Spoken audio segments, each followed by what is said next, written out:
Shalom, and welcome to another in our series of podcasts from Temple Beth Am, a dynamic center for conservative Judaism in Los Angeles.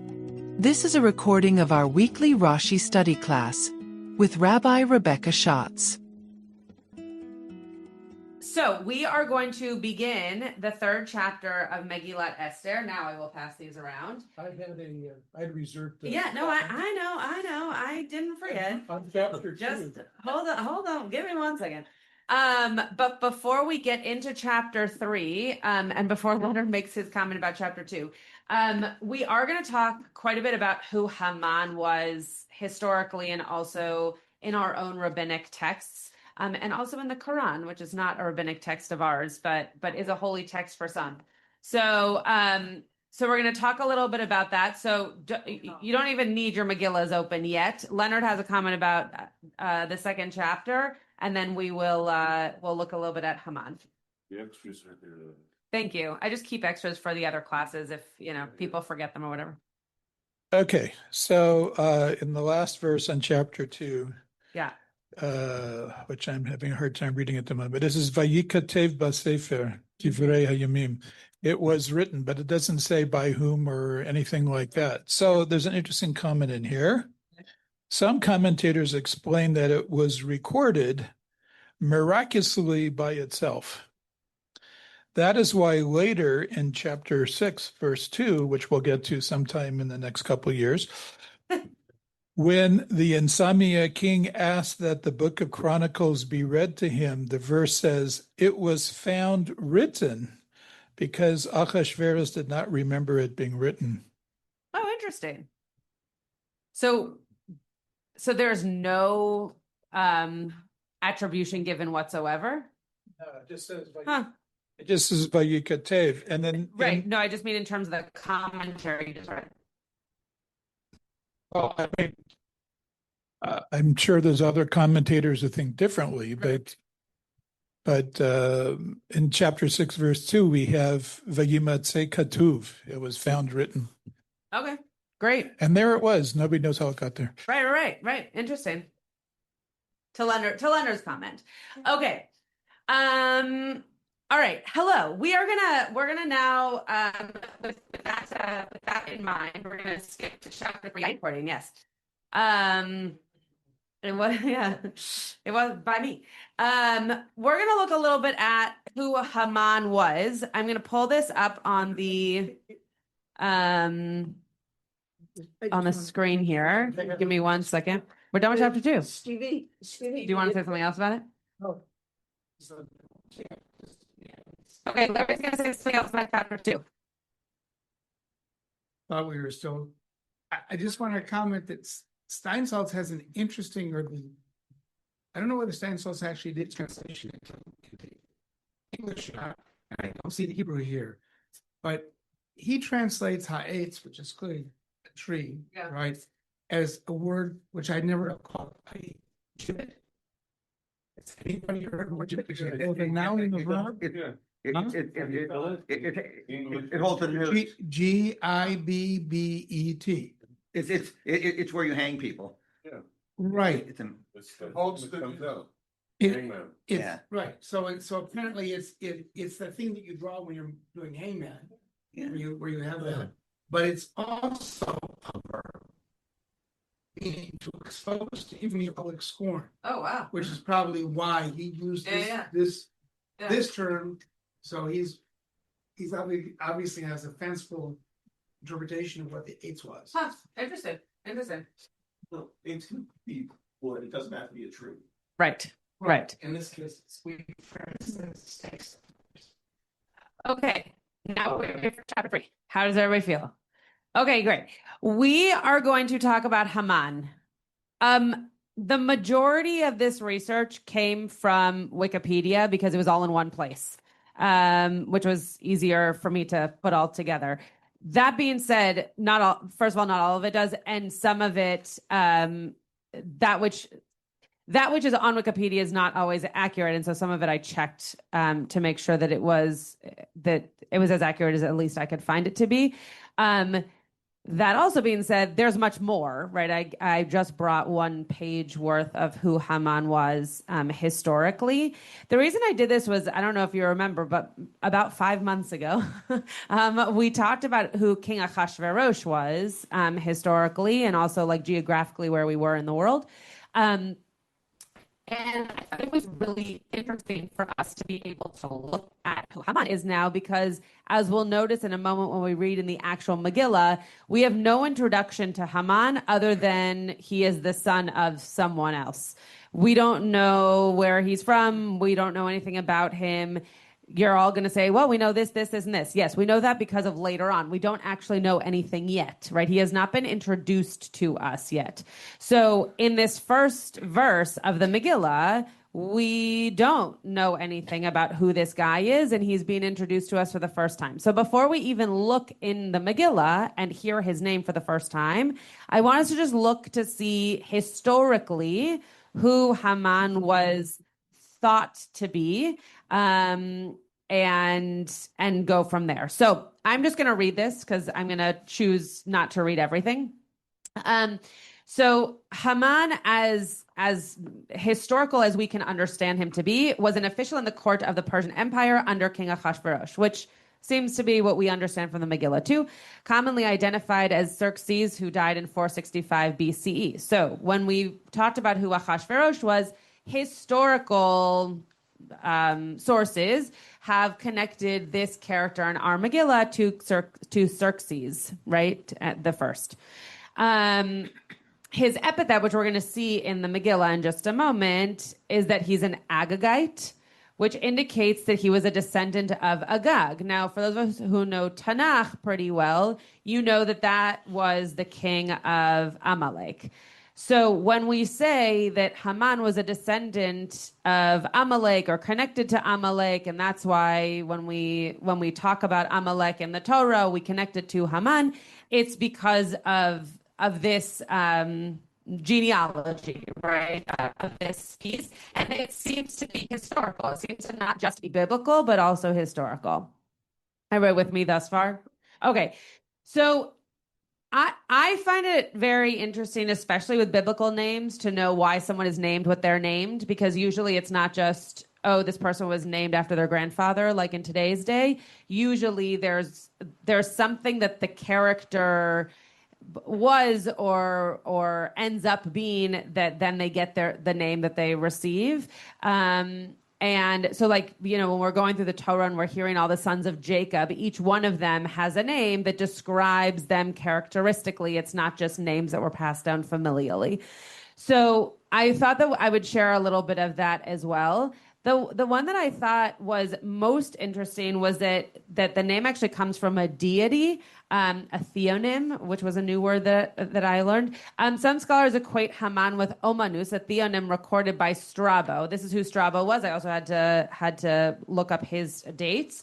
He was a Greek geographer, and he lived during the Roman Empire. So the fact that he had any thoughts around who Haman might be gives us a bit of a sense of timing, but also makes us question the name of Haman and whether or not it was always Haman or it might have been something different. Several etymologies have been proposed for Haman. One is that it's associated with the Persian word Humayun, I'm sure I'm saying that wrong, meaning illustrious or magnificent. It's also been connected to the sacred drink hauma. I also don't know what that is, or with a Persian name, meaning good thoughts. It could also be that his name was connected to a spirit of destruction from the Zoroastrians, and that generally that Haman might also just be a title and not a proper name, right? Just like when we talk about Pharaoh, right? Preschoolers always think that Pharaoh was his name. It was his title, right? It wasn't his name. There were lots of different pharaohs. So potentially Haman was not his name. His name could have been John, but we called him Haman, right? Or they called him Haman. Yeah? Any thoughts on this? Anybody know history better than I do? Yeah, Diane. There you go. Benji Siegel says it's possibly a name from an Elamite root, meaning commander. And if Persian, it could mean thought, punned by the Hebrew use of thought, chashav, implying plot. And the other thing I wanted to say is theoretically, the Amalekites were all killed. So the question is, in the context of this text, but also throughout history, is he really an Amalekite, or are we just using Amalekite as a personification of evil? And this has real, what can I say, significance even to today in Israel. So. I'll just throw out there the contention that there's no archaeological or other evidence that the Amalekites ever existed. So there's no history here. Say, at least according to a lot of people, it's simply literary. The Amalekites were a literary invention of the Torah, and Amalek here and Agag is basically a literary allusion. Sure. Right, which doesn't mean that there wasn't someone who birthed a person who was called Haman, but it does mean that the idea of the Amalekites, right, or Agag might not have been exactly associated the way that we understand them to be. Yeah, Leonard, and then Joel. So is there any extra biblical evidence of Haman? Maybe Wikipedia is just telling us the story from the Haggadah. In other words, we're saying it's in Wikipedia, therefore it must be history. But I think Wikipedia may just be unless there's something else that we don't know about where he's referenced, they're just telling us the story that's in the Haggadah. In the Megillah, yeah. That's what I meant. So first of all, I started off by saying I started off by saying that I am not categorizing Wikipedia as history. That was the first statement I made, actually. What I am stating is that there are multiple historical spaces in which, and this Wikipedia just happened to have them all in the same location. There are multiple historical implications for who Haman could have been, and there are places in the rabbinic literature. In fact, Wikipedia had them, and I didn't list them because I didn't think it was super important. We're going to look at one, but there are different places in which Haman is listed, both rabbinically and also in other traditions. The Septuagint, obviously, Josephus, maybe obviously the Quran, which we're going to look at in a second, and the characters and all the character, I should say, in all those different places seem to relate back to at least the qualities that we understand from Haman in the Megillah. So I don't believe, at least the pieces that I'm sharing with you right now, I don't believe are just from the Megillah. Nothing that we've read so far is just from the Megillah, except for the piece that I read you about him being an Agagite. But other than that, nothing else is in the Megillah that I've shared with you thus far. Joel. Am I remembering correctly? I think way back before we were talking about Haggai might have been the same person as Haman. Yeah. And which makes sense since Haggai means the guy and Haman means the man. So okay.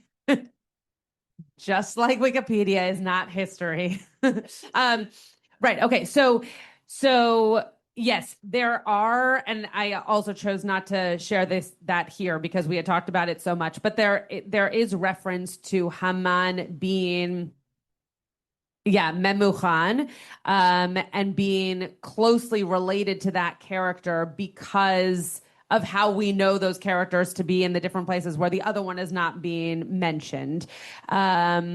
So that is a real, what should I call it? Not storyline, but possibility, hypothetical story that of who these different characters could have been. Haggai,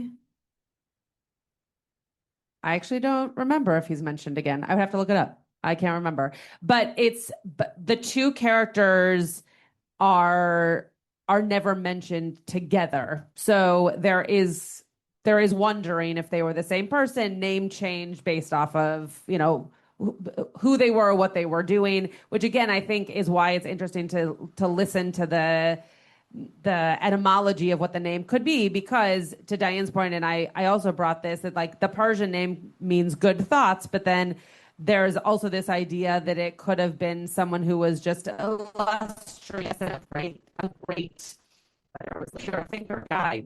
We don't think he's a great guy, but it's possible that he was named for something that meant that he was really magnificent or whatever. Sure. Yeah, totally. Yeah, Barry. Do we have another microphone? Wait, just so that I can keep one? Thank you. Great. Leonard, you can pass it to Barry. Thank you. So am I correct? The only reason why we have in our hands the Megillah that we read every year is that it was accepted into the canon by the rabbis? Yeah. Stevie just said what I was going to say, as opposed to what other means. Well, we didn't discover it in a library. It came through us through the rabbinic history. The rabbis, the Talmud, they accepted the book of Esther into the canon, and therefore it was handed down to us. Well, whoever, somehow it was accepted into the canon, so it was handed down through the centuries. So we have it now. It didn't just plop into us. Yeah, Maccabees wasn't accepted, and we still have that. Right. The story of Esther came to us because it was accepted in the canon. Right. I mean, this question's been asked before, and I think the way that I answered it before is the way I'll answer it now. So too the Torah, right? We believe that the Torah was passed down, but the Torah, the Chumash that we read, we had to read because it was canonized in a certain way for us to read it that way, right? So it's a bigger question. There's lots of stories that we know that are not, quote, in our canon, but that we have association with. There were two that were just shared, right? Judith's story, the Maccabees. So I don't really know how to answer the question, but yes, just like anything, this was written, canonized at some point, and then the story was passed along. So if somehow it had been accepted into the canon, just following this line of thought for a moment, please. The rabbis see Haman as related to Agag, and that it was Saul, a Benjamite, who did not do what he needed to do. And from what I was researching before class, during the interim between Saul allowing him to go and him being brought back for Samuel to do what needed to be done, during the interval, there was some progeny that came from him. Otherwise, all the Agagites were killed after the war. Mordecai is also a Benjamite. And so what the rabbis are setting up here is this story 2-3 begins with, after all these things, after Esther is made queen and Mordecai is put into their written documents, what he did to save the king. This saving thing has been set up before, begins the story of the threat to the Jewish people, again from Agag through Haman. So it's the storyline that the rabbis are setting up here that I'd like to focus on. Great. I am very happy for you to focus on it. I think there is, you're bringing in a lot of different pieces of history that all happened at very different times. So I think it's a beautiful darash, and it's a lovely way to focus on why the Megillah might be important to any one of us individually. So yeah, if those different pieces of history are making this relevant, I think that's a lovely way of being able for you and others to be able to focus on the Megillah and why it's important to us. In Midrash, okay, so these are just, there were many other examples that I found. I just brought two because it's not the point of the class. But in Midrash, so this is a direct quote. Haman is considered to be an archetype of evil and persecutor of the Jews. We know that because the idea of Haman, this happens with lots of different characters. Elijah, obviously the opposite, being a great character and someone who, someone, I don't know, who knows, shows up in different ways, right? It comes up in the Talmud like that as well. Right, in rabbinic tradition, different character names are used as a way of bringing story to life in a way that you would understand this character stands for this. And so we're going to use that name. So Haman is the archetype of evil, which we obviously understand. Having attempted to exterminate, okay, blah, blah, blah. Haman naturally became the center of many Talmudic legends. So again, not Haman, the character from the Megillah, but Haman, the archetype of evil, because of who the character was in the Megillah. Is everybody following that? Okay. So according to, there's a different place. According to the Targum Sheni, he, meaning Haman, killed the prophet Daniel, who managed to live to Achashverosh's reign. So this is actually similar to a Berry line of thought, right? Taking something at a very different time in history and in terms of our stories, especially when we're looking at our Tanakh. But again, using this archetype of who Haman was to then put up against a different character who had some ambiguity, I guess we could say, around his death, right? So using an archetype of a character to be able to understand a story. And then I thought this just was an interesting piece for all of us to know. It's good for all of us to know what other religions are studying and learning when it comes to our own. We're very aware in terms of like the Old Testament, how stories are shared, but we don't always dive deeply into the Quran. But there are many stories. We all know that the Akedah is a very quintessential story, obviously. But other than that, there are many other stories that are found in the Quran that we also study.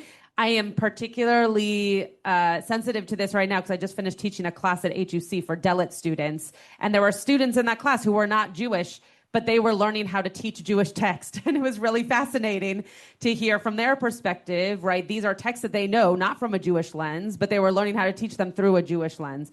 So in the Quran, Haman is a person mentioned and associated with Pharaoh of the Exodus. This is why, who said Megillah earlier? I mean, who said Haggadah? Leonard kept saying Haggadah, and I was like, do you know the Quran text? He was misspeaking, but little did you know, this actually could have been our Haggadah. So there is something to be said for, again, I think it's the archetype of evil, right? If we're thinking about Haman as an archetype and not a character named Haman or a man named Haman, would be associated with another archetype of evil, which very easy for us to make the connection here to the Pharaoh of the Exodus. I'm just going to read a little bit of this. I'm not going to read all of it. Haman appears 6 times throughout the Quran, 4 times with Pharaoh and twice by himself, where God sent Moses to invite Pharaoh, Haman, and their people to monotheism and to seek protection of the Israelites whom Haman and Pharaoh were tormenting. Referring to Moses as a sorcerer and a liar, the Pharaoh rejected Moses' call to worship the God of Moshe and refused to free the Israelite children, etc., etc. The Pharaoh, Haman, and their army and chariots pursued Israel's fleeing children drowned in the Red Sea as the parted water closed on them. So again, a lot of this we could say, oh yeah, that's our story, but wait a second, that part's not how we would tell this. Interesting that Haman shows up, right? That there's this archetype of evil showing up in a story that we, of course, associate with the Egyptians, but in the Quran, also here is Haman showing up as another character. So I just thought that was interesting. I would share. Joel. According to Jewish tradition, though, Achashverosh was Pharaoh. So, right? Achashverosh was Pharaoh. Was that right? I don't know. I misremember.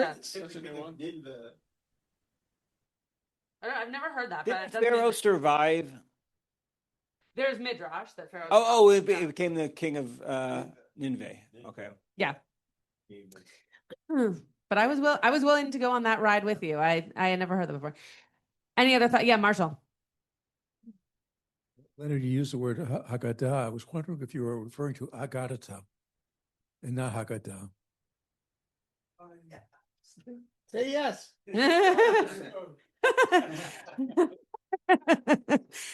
I've I think he just meant you meant Megillah, didn't you? Okay. But that was a beautiful drush the Marshal just gave you, and you could have just said, yes, of course, that's exactly. I meant Agadita. That's right. Yeah. Okay, so now let's if there are no more comments, I just wanted to give a little bit of that background. There's obviously much more. But let's get into the actual Megillah. Okay, I'm gonna pull it up so that people on Zoom can see it. All right. Let's go for it. Is there, well, I can look off of this. Yeah, Barry. Just interesting on the translation. The Hebrew is acharei hadvarim, after these things, and the translation is sometime afterward. I think it's critical is after these. What are the things that this is afterwards? What's after? What the things is, as I mentioned earlier, Esther has been made queen, and Mordecai's actions has been put into the historical books. So the future saving of the Jewish people has been preset before this begins. Okay, that was a great introduction to someone reading the verse. We have that in our minds. So can someone was that a hand to read? No, sure. Oh, okay. Stevie's gonna read because I thought I saw his hand. All right. Achar hadvarim ha'ela gidal hamelech Hashverosh es Haman ben Hamdas. You know, when you're not expecting that, it's really scary. Everyone is booing. I don't know. No, Right. now we're just listening to the Megillah. Okay, Right. keep going. Vayasem eskiso me'al kol sarim asher ito. Okay, great. Whew. Okay. Okay, great. Now back to our regularly scheduled programming. Okay. Stevie's gonna translate the first. So after these things, the king grandified, the king Achashverosh, grandified Haman, the son of Hamdata, the Agagite, and lifted him up and placed him on his seat from all of the ministers that are there. Okay, great. Very, very good translation. Thoughts, comments? Yes, Diane. You could argue that the king triple promoted him. He actually was promoted 3 times. Good. Tell us the 3 times. He promoted him, he advanced him, and he seated him. Okay. Can you tell us the Hebrew words that you're looking at? Gidal. Gidal is the first one. I'm looking. Gidal, Nasehu.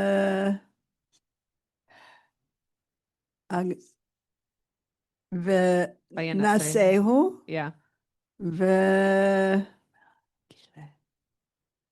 Ve'asem. Yeah, good. Yeah. Sorry, I didn't mean to put you on the spot. No. I thought you were saying it knowing what the 3 words were. But yes, that's exactly right. So Gidal, and I'm so glad that you pointed this out because it's a really important point for us we talked a little bit about this at the end of chapter 2, where we were seeing all those verbs, right? One right after the other. This is a different type of use of language, right, to show us that there is either he's going up and up and up, or to Diane's point, he's being promoted 3 different times. We don't actually know the timing of these 3 things that happen. We just know that he's being elevated and then even more elevated.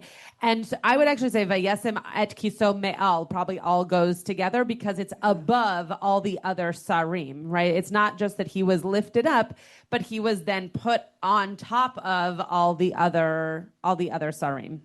Great. Yeah, Paul. What I don't see here, at least, is what was so special about him that got him promoted. Great. That's why we did all that history beforehand, because it's a really good question, right? Who is this guy? And why do we need to promote him so many times? And why all of a sudden is he so great? Right. For those of us who know the story, by the next verse, there's not, such great things coming out of this man. So it's a very interesting way to just start off, right? The last verse, as we talked a little bit about at the beginning of this class, does not do us any favors to move us into this next verse. And we have no introduction to who Haman is. And it's not like it comes later. We have no introduction. Okay, Barry, Rick, Larry. Right here. So previous research, as Ahasuerus had bought his way into his position, Haman had accumulated a lot of wealth. And that got to the attention of Ahasuerus. And he wanted that wealth into his palace. And that's the reason why he promoted Haman. Great. Oh. I mean, it is obvious. What? Haman Musk. We're not gonna. That's next year's spiel. There you go. You didn't hear it from me.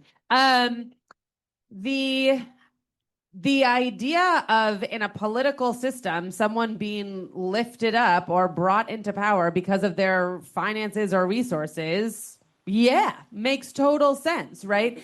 I don't know that there's evidence for that in our Megillah, so to speak, but it's definitely a possibility as to who this guy was and why he was constantly being promoted. Maybe he brought more and more and more. We don't know. There's no evidence of that, but it's a very interesting hypothesis. Rick. I was just going to do a little trope, the music of it. Yes, great. The Gita. You're even able to do that in person. The Gita. The trope on Gidal, da da da da da da, Tilisha Kitana. Yeah. The last time we had one was Katsaf in verse 21, right up above it. So a major plot.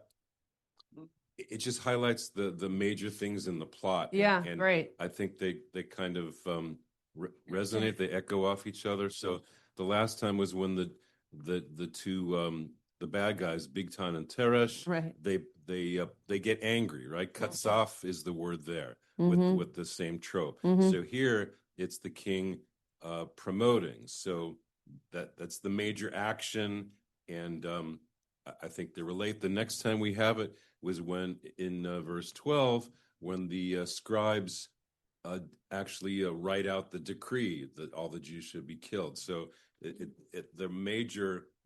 music is put to the major parts of the story is what I'm trying to say. Beautiful, beautiful. Larry. Okay, so for a second, I want to go back to Haman. Okay, great.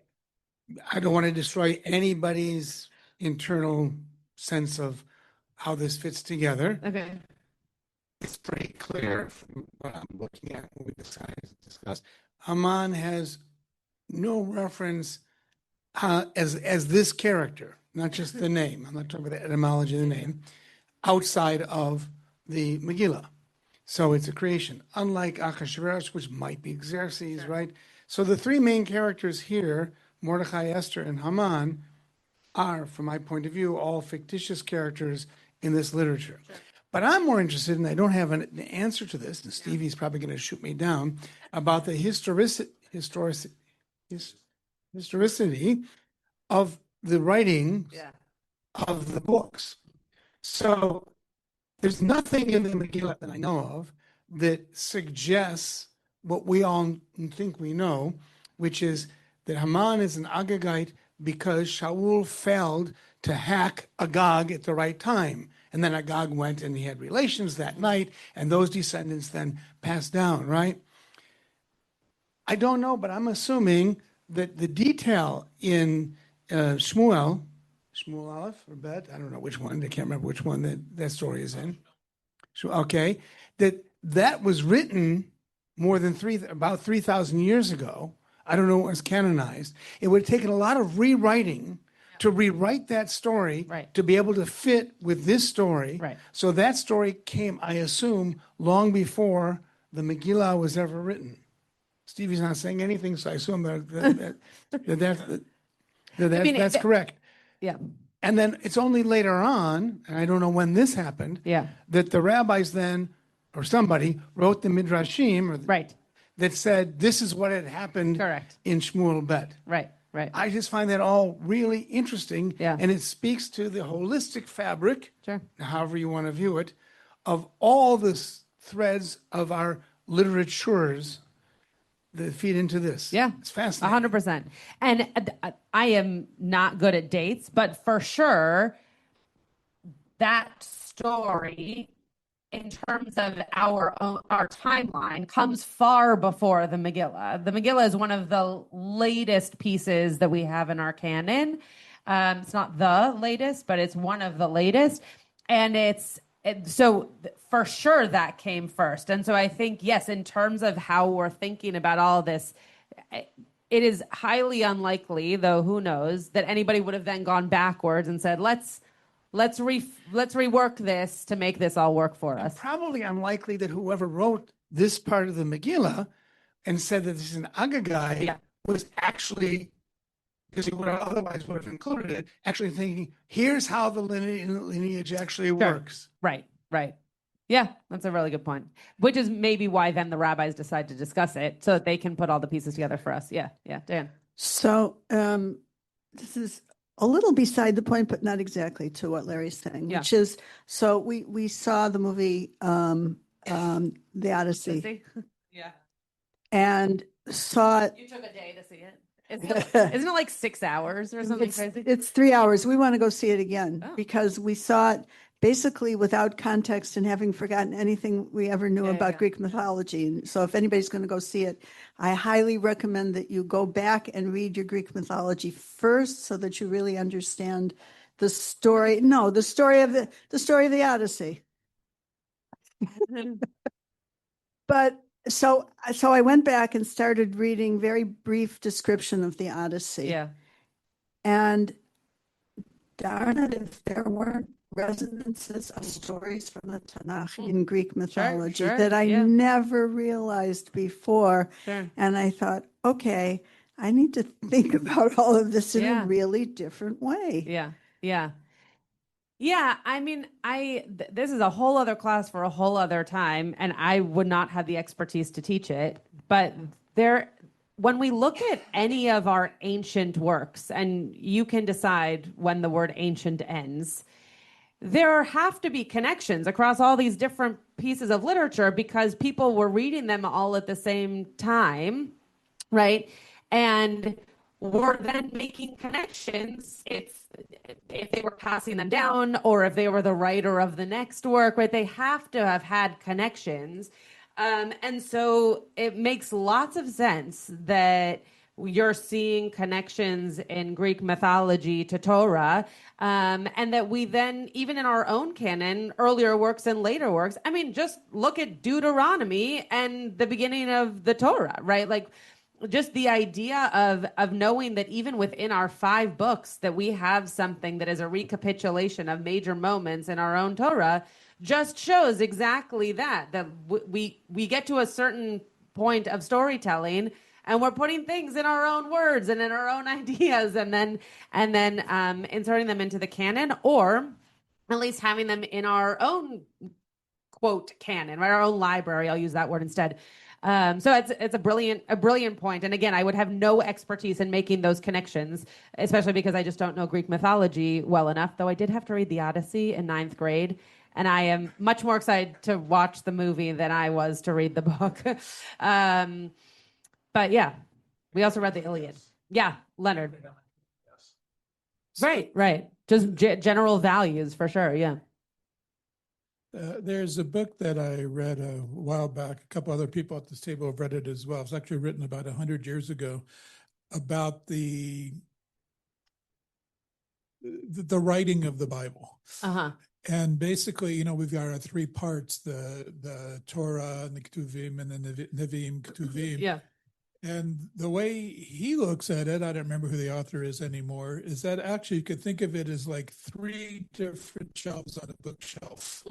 And that everything wasn't written in the order in which we have it in the Right, book right, now, right. but different volumes were added Sure. to the different shelves Sure. at different times, and not necessarily, so Right. the whole idea that Deuteronomy could have been written after all these other things that were written. Right. Right. Yeah, for 100%. And, Okay. Yeah. Sorry. and then one other thing I wanted to say, because we talked about how rich Haman was. Yeah. There's a midrash over here that's Yes. that's quoted. It says here that with the exception of Korach and Musk, he was the richest man who ever lived, for he stole the treasures of the Judean kings and of the temple. Huh. So so some of that I had read before. You had a different edition than I do, but the idea of wealth, I think, again, to the point that Barry made,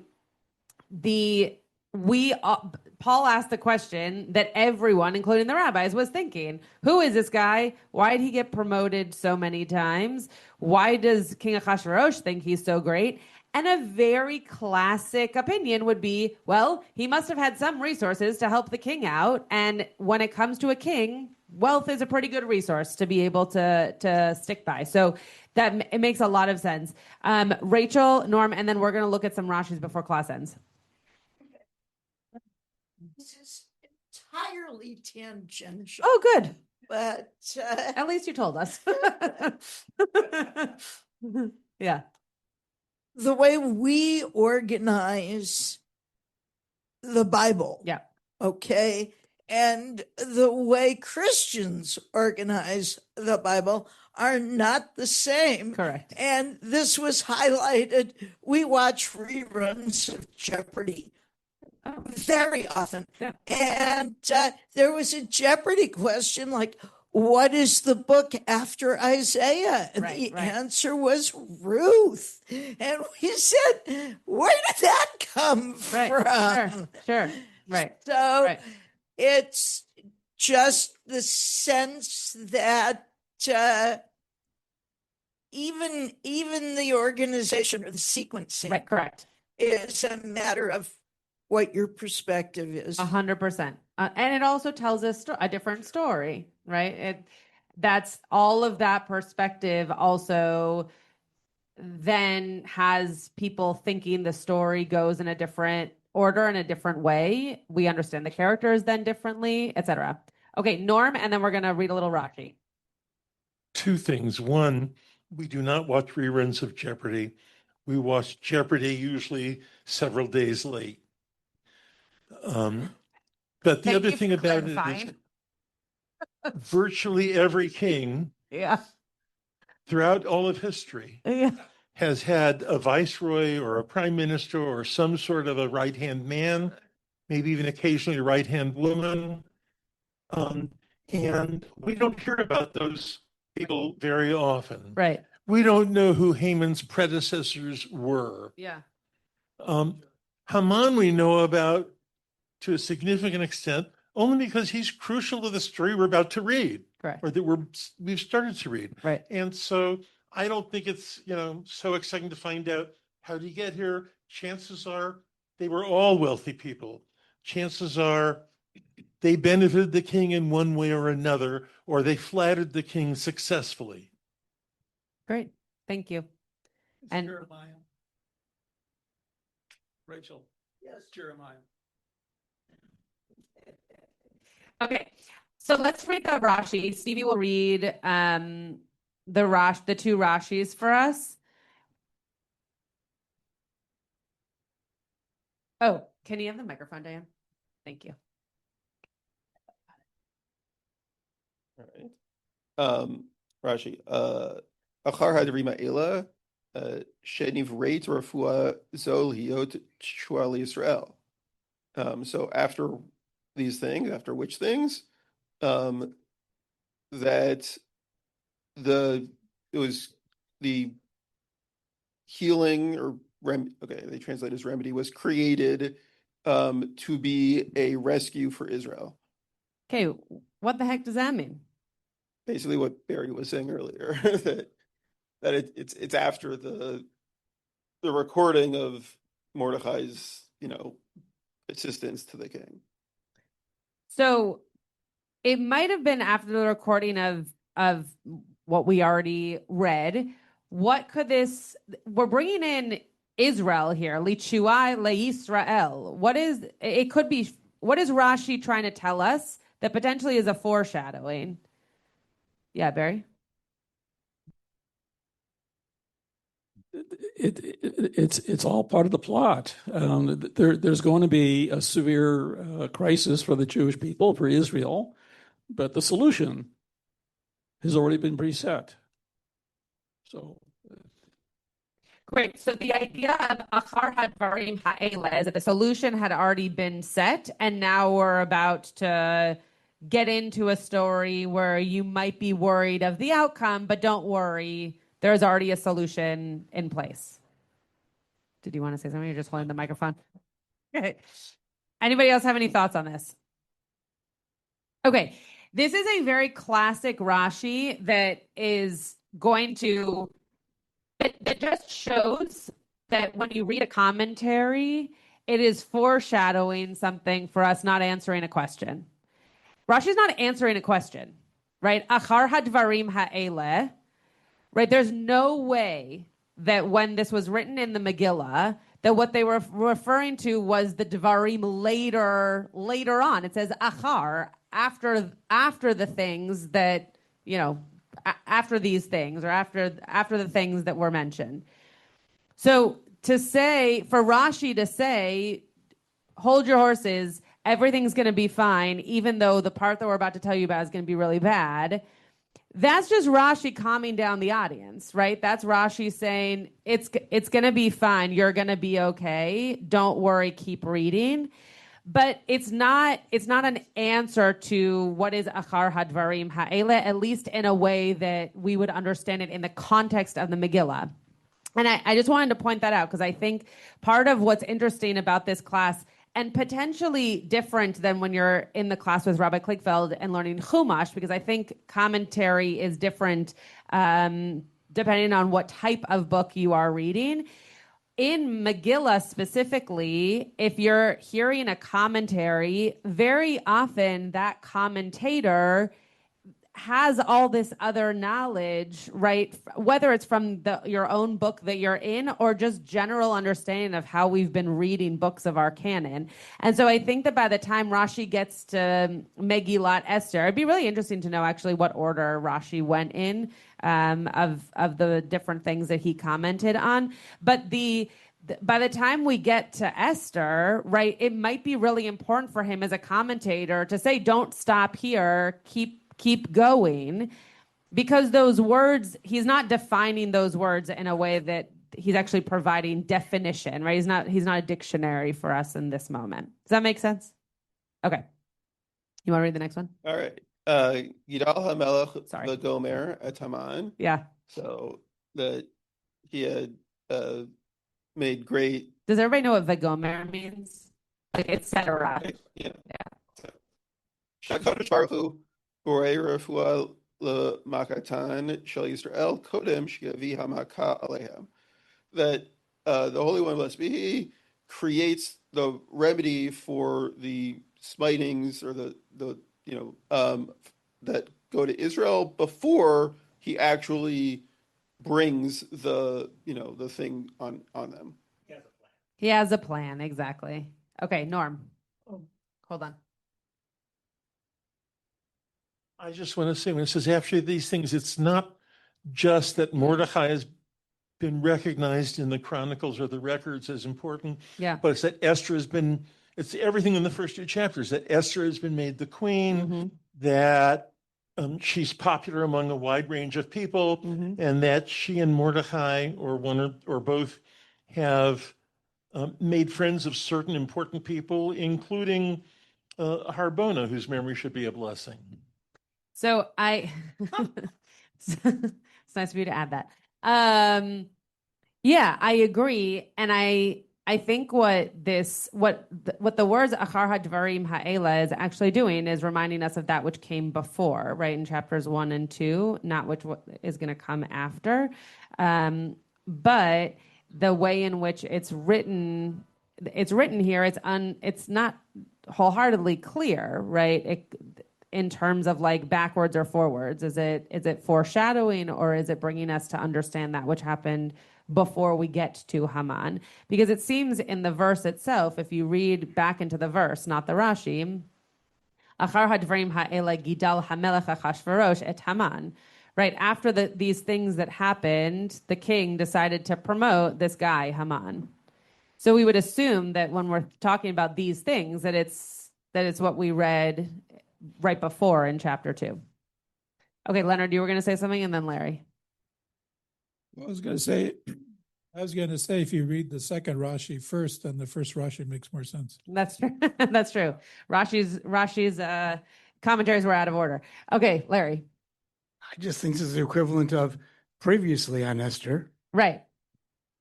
So it's very possible that Rashi's just giving us a reminder to go back and to understand before moving forward. Joel? No, he's specifically saying, well, why is it necessary to say after these things? And he's saying to emphasize that Achashverosh could have promoted Haman earlier, but no, God made sure that the remedy was in place before any of the bad stuff started happening. Oh, that's interesting. I didn't read it that way. That's very interesting. So what you're claiming is that Rashi is using this achar hadvarim ha'eleh to allow us to understand that this was the time and place that Haman had to be introduced, that it couldn't have been before, even though it's possible that we would have understood from the story that it should have been before. Okay, wow, interesting. Okay, Rick, and then Marshall. The phrase is very biblical, right? It 100%. Yeah. So if Rashi is trying to promote the idea that God is in charge of everything and sets everything up, then it's that piece that he's going off of, that he's saying that just like in the Torah, things had to happen, and then Abraham did this, and right. It's the same kind of deal. And right. Yeah, really following what Rick is saying, that the word is bria here. It's God who does the creation. And I think it's biblical theology that God acts in history. Great. Any other thoughts, comments? We're not going to go on to the next verse because we only have 5 minutes and there's just no chance. Okay, Joel. If you're stalling, I'll just say that. Well, I was just going to end class, but we can stall. Isn't that how the Akedah starts? Yes. So I mean, it's a similar theme. I don't know if it's always sets up something bad or something, Yeah, we could look into that. It's an interesting. Oh, Elon has his hand up. It's it's an interesting point. We can look to see where in the Torah it says achar dvarim ha'eleh and see if it's setting up something that we might be trepidatious to read or learn more about, but rather to hold our horses and be okay knowing that's going to be fine. Okay, Elon. Or that everything had been set up to allow it to happen. Right. Yeah, Elon. It actually, this has bothered me before about Rashi's commentary. Yeah. Which is the fact that Rashi can't leave it alone that something happened without God's intervention. Yeah. Because I wonder whether Rashi struggles with the notions that humans have any kind of agency, meaning that if he can't leave this alone, which there's no mention of God, there's no reason one has to put God in here. Right. How does he think that everything is done by the divine and therefore we have no agency? Right. It's very troubling. Yeah, it's a point that I was going to bring it up and then I was worried about the time, but you're spot on that in both of Rashi's comments, there's the answer that he's giving is that, well, God needed this to happen. This is the right time. This is how God made sure of it to happen. There's no mention of the fact that, first of all, God is nowhere to be found in the Megillat anywhere, but definitely not in this moment. And that the text itself doesn't say anything about it needing to have happened after something that God prescribed to happen, or that God will be present in the result following. So yeah, that's a really, really interesting point, and something that a lot of commentators do. Bring in God in a moment where we're not sure what's going on and we need clarity. So it must be that God wanted, because you can't argue with the fact that might be a possibility. Okay, Larry, and then Alan will close us out. I just want to credit Elon. That's a really interesting point. I'm not going to talk about it. My comment was facetious. You made a serious comment, Joel, and now I want to push back against your serious comment. What was the blow, according to the translation I have here, Israel's blow that was upon it? Everything was great before Haman. I mean, Jews are living pleasantly in Persia. A Jewess is promoted to being queen of all of Persia. Mordechai has got an important place. So what problem? It's the problem. It's not that it's resolution of the problem. It's the problem. The problem is that Haman is being promoted. So it's not as though what Rashi says, that the Holy One creates a remedy for everything before. It's here, if the Holy One's responsible, he has screwed us over. He's responsible for putting Haman in that position, and now we got to wiggle out of it. And who wiggles out of it? And this is to Elon's point, the people, not God. Alan. It's just to follow up on what Elon said, that the fact that that Rashi keeps on citing God as being the force is the very fact that the name of God does not appear in the book of Esther, as you mentioned, Rabbi Schatz. Yep. And I think that's the reason that he may be doing it here, to emphasize that that's taking place here in his commentary, in order to make sure that, hey, even though you just think it's all human beings, it is, God does have God's involvement in our lives. Sure. And it's up to all of us to decide whether or not that works for us, right? I think, to Elon's point, it's, for some of us, I would put myself in this camp as well, it's very hard for me to feel like God is being forced into a situation, right, by Rashi in this particular moment. Like, I would have never imagined that was what Achar Hadvarim Ha'ela meant unless I read Rashi's commentary. I would have never, ever responded to it this way. That's fine. Doesn't mean that Rashi's wrong and I'm right. And it also could mean that I should have a more theological approach to the text. Who knows? But I think it does take our recognition that God is being inserted into a space where God is not mentioned. And so we all get to decide, does that work for us or does that not work for us? So as we go on through chapter 3, we will continue to not see God, but we'll see how this all plays out with Haman and after all of these events. All right. Have a great day. See you next Wednesday. Still next Wednesday. You've been listening to another in our series of podcasts from Temple Beth Am, a dynamic center for conservative Judaism in Los Angeles. If you enjoy these podcasts, we invite you to write a review on the Apple Podcast website or wherever you get your podcasts. For more information on Temple Beth Am, Los Angeles, please visit www.tba.la.org.